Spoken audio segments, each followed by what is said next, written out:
Everybody here with AJ. If you have a question, just put it in the chat. I'll start with Chris McCaskey.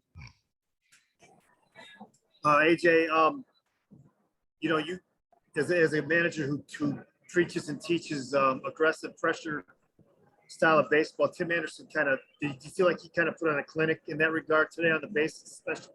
Yeah, very much so. I mean, he's every bit the energy that you like at the top of the order, and it's tough to play against him. When he gets going, their whole offense takes off. So he was a catalyst tonight. We didn't control him. We gave him a couple extra opportunities with walks and a few misplays, and you look up and they're too explosive to give him that kind of opportunities. But the guy at the top was pretty electrifying tonight.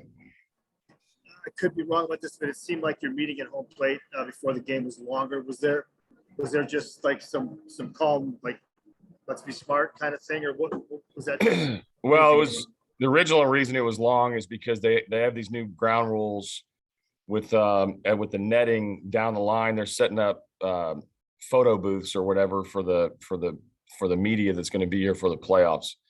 So they had to walk through the new section down the left field line, down the right field line. They put it behind the plate. If you saw the plexiglass, there's people on the warning track now. So the majority of it was about that. Everything about the carryover was handled way before this. So there was no real need by me or Tony to address it. It was much ado about nothing. Then seems like every time he starts, we ask you about Willie Peralta's ability to kind of soldier through and save your bullpen innings. You went with him through 6 when he was really scrapping to get out. So how important was that, I guess?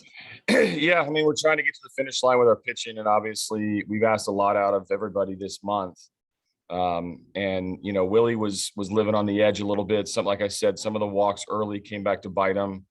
We missed the opportunity on the double play. That inning exploded. And then they got to him at the end a little bit. So, Willie's going to gut it out as long as he can go. He's never going to back down from competition.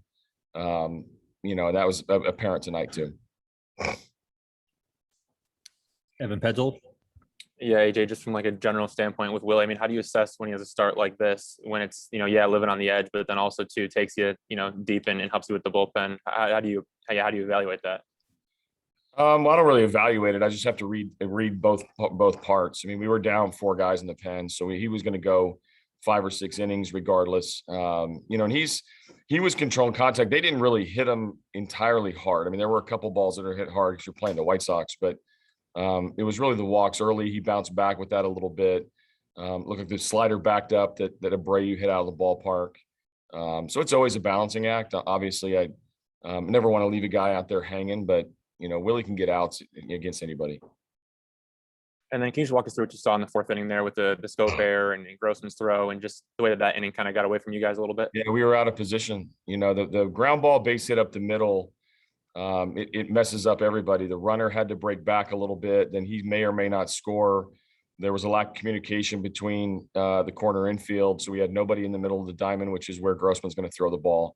Willie hadn't even got to back up where he belongs.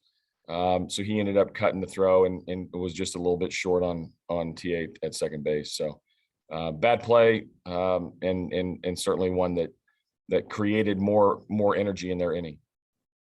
All right, thank you. Cody Stavenhagen. I'm sorry, Jason Beck.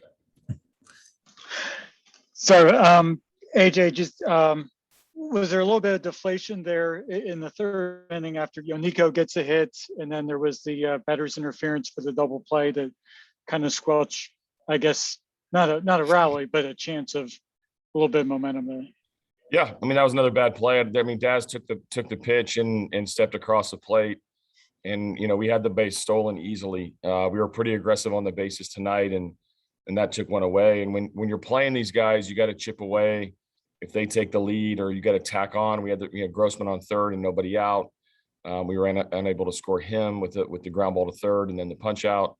So then again, you got to execute against a team like this. They're showing that they played like a playoff team. We did not tonight. We'll have some takeaways to get better from tonight. You talked a little bit before the game about pitchers with spin and some of the guys, and what Lance Lynn did against you guys, I think at 3 starts this year was really impressive.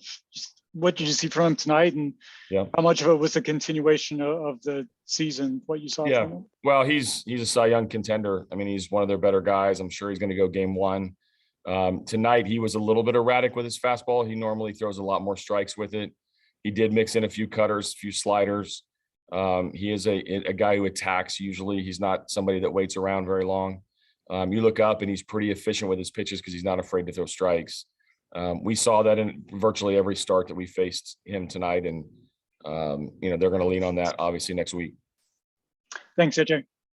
Thanks, Jason. It's the last question I have, AJ. Thanks for the time. We'll have Willie Peralta next.